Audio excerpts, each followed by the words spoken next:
عشان كده قلنا يا جماعه لا مظاهرات ولا اعتصامات، طب هتلاقي بطوله اكتر من بطوله اهل الوراق ايه وشجاعه ايه، بس هي موازين قوى.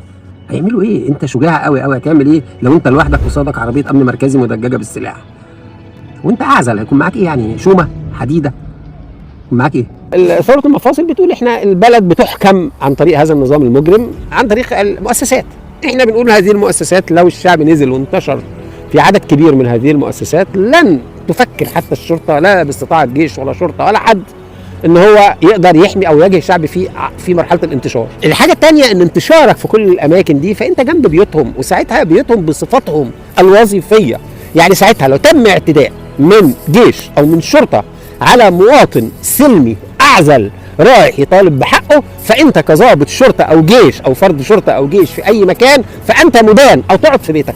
هي دي ثوره المفاصل. اتكلمنا بعد كده ان انت عشان تبتدي لازم تعمل حاجه اسمها قياس الجاهزيه. قلنا بنختار تصرف، احنا عاوزين بس الشعب يتفق على تصرف بسيط جدا جدا بنمط واحد يعمله الشعب.